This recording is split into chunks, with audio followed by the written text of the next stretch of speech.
Pregnancy loss, He has blessed me with a precious baby girl.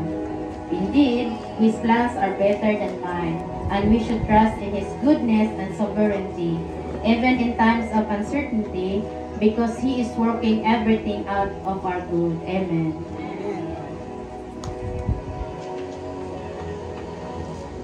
Good afternoon and happy second anniversary to everyone. There were times I felt abandoned and invisible, just like Hagar in the wilderness.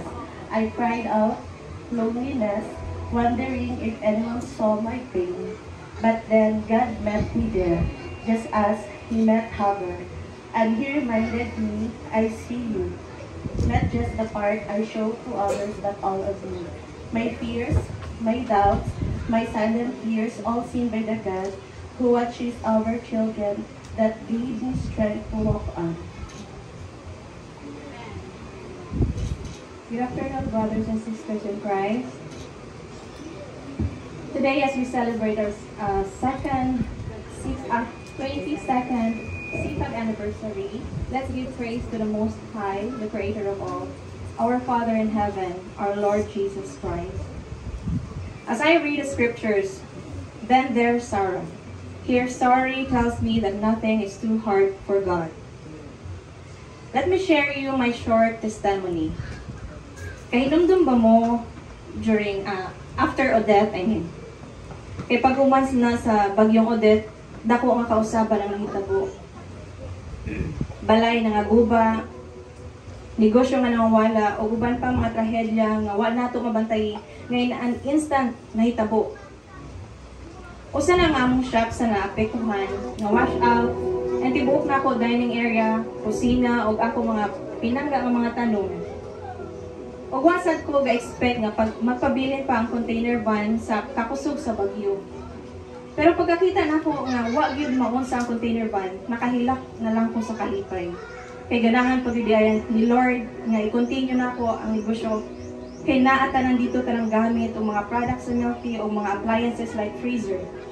And wag yun bisag gamay na damage. Klaro kayo nga gisil ni Lord ang van nga di maunsa.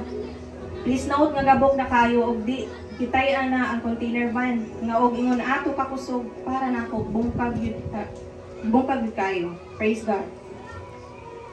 Pagkaugma, dito na nisugod ang tanan nako nga worries. Pag-inform na sa amo nga dili pa mabalik ang kuryente, kailangan poste ang mga tumba. Maabtan daw og buwan o worst tulo ka buwan, di pa gyud mabalik. Kaya during that time, online job ang trabaho sa ako pares and under evaluation pa siya, and dili pwede na i-absent kay automatic fire. Then dili sa me prepare financially, kay that time na apa nako ako tulo ka igsuon og iyang anak. Amo budget pang 1 week ra gyud that time. Wasan mi laing mahuwaman kay halos tanan apektado pod. Pero dako gyud ako paglaom og salig sa Ginoo nga dili niya pasagkaan bisag unsa kalisod sa sitwasyon. Then ni-suggest ako pares nga ato sa Cebu City kay base na ayos na maligya, palit mi dito para maka-operate mig baligya sa shop. Nisayo mi adto sa city mga 6 AM para mangita og asa dapita ang maligya nga planta sa ice. Nanaog mi sa kulon o galakaw mi pangita og palalitan sa ice ug naabot mi Mandawi. Walay hunong bisan init kayo. Upat ka planta sa ice ang kunaadto pero wag yun mi kapalit. Kay perting taas sa ang mga pila o dito na mga tulog ang mamalitay para magatang sa ice. O ilang i-triple ang presyo. Then nabantayan na mo, pagpaduong uli na ako di ay planta diha sa Talisay o maoray planta nga wa namo na adto. Ingon ko sa ako pares. Sayo tapila diha ugma. Ingon siya nga, nanakit na ba akong lawas, paway sa ako. Ingon ko, sige ako lang sa. Musayo ko ugma, dora bitaw. Then mga 6 sa buntag na ko dito, dala kog sako. Ibay kayo ko kay gamay ra ang pila. Og ako nagibana-bana ang mga sigo sa sakong mga 20 kilos sa ice. Then excited na kayo ko kay sure gid ko nga naa ako'y madala. Then pagkaabot sa opening hours, mga 9 AM, sige na ko pasalamat ni Lord. Thank you, Lord. Kay giablihan na gyud ang gate. Ug naay gawas nga guard. Niingon nga, wala pa'y ice production kay naguba ang machine. Kunya gitarong pa. Basi mga 11 a.m. pa ma-okay.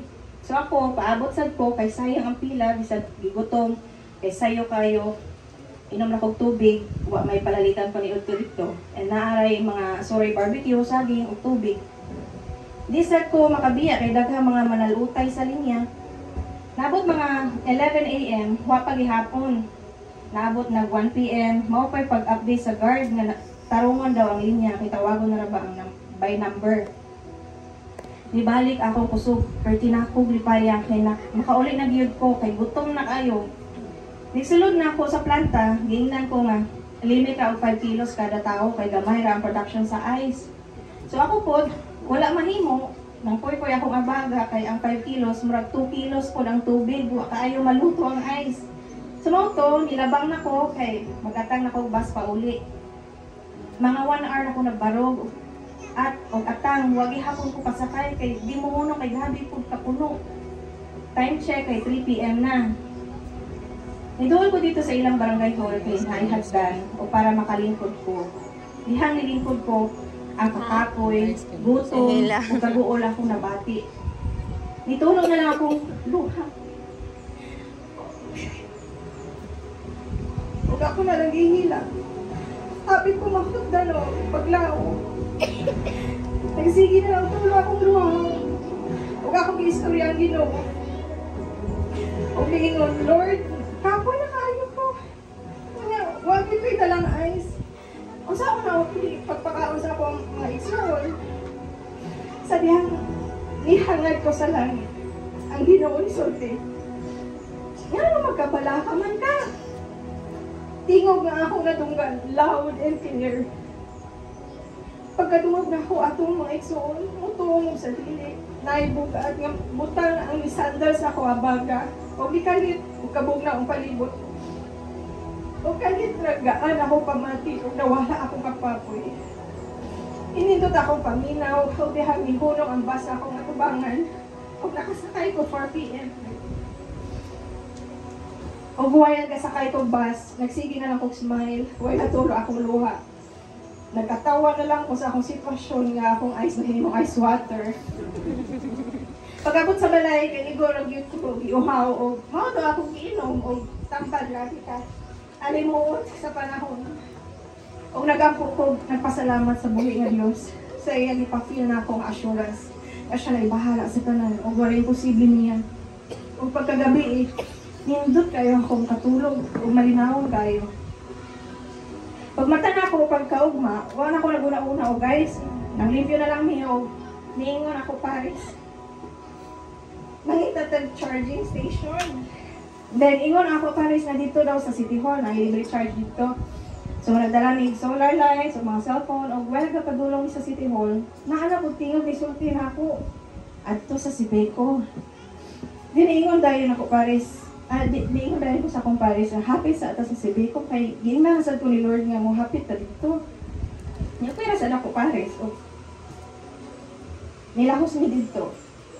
Pag-abot naman dito, close ang Sibeco, o walay charging station, kasi walay tawo. Kung nailalaki dito, ribuol na mo, kung nangutanan, mag-unsa ba daw ni? Kung nangita may charging station, diingon dahil ang laki, itry niyo diha ma'am, diha nga balay, naanay kuryente. Kaya karon na yun nagita oran dihang dapita ang ilang poste. Ibalik ang ilang kuryente. Grabe ang Ginoo pagkadungog na ko. Ibalik sa akong una-una ang ice. O lidagan dahil ko anang balaya o nangutana og naabay ice baligya. Ingon dahil mawala. Pero naa daw na maligya sa atbang. Nidagan na sad ko dito o grabe ka mayong Ginoo kay duha gid ka large just freezer iyahang ice maker og napuno gid tinuod sa ice. Nga bag-o pag yun gibuhat. O gamo din kontrata si ma'am since kami pag yun daw ang nakahibaw nga nakauna na naay ice siya baligya. Wa ko pasabot sa akong na-feel. Nagsige na lang ko gilak. O nagsige pasalamat at the same time. Nangayon sa iyo. Inagawa wa kayo na akong isalig sa Ginoo nga palisod. Nga tanan makaya ra gyud niya. Basta na ako kanunay niya. O dihang naka-open ni pagkaugma. O nidagsang pamanita, ipipertig yung kalimuta atong panahuna. Dahil sa tanang cafe sa Kakar, during that time, ako rin ka-open, o tungkol sa kayo sa provision sa Ginoo. nakatigo mo, naka-renovate ni sa shop. Hallelujah, praise God. Grabe ka buhay ng Ginoo. Sa presensya sa Ginoo sa akong ginabuhi. Even when it's too late, when hope is running out, still shows up and does the impossible.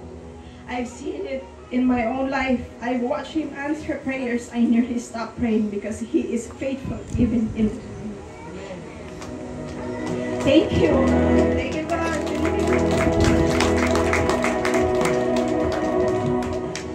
And just like those women who excelled in faith, we too are here sharing our stories of God's goodness and greatness in our lives and families. When I look at these women in the Bible, I don't see their stories.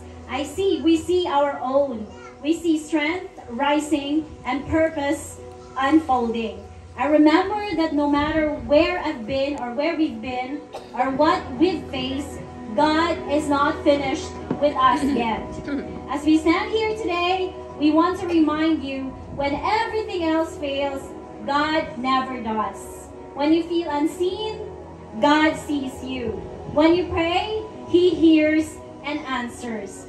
Jesus Christ is our living hope, steadfast, alive, and working in every moment of our lives. He was in our story, and He is in yours too. Amen.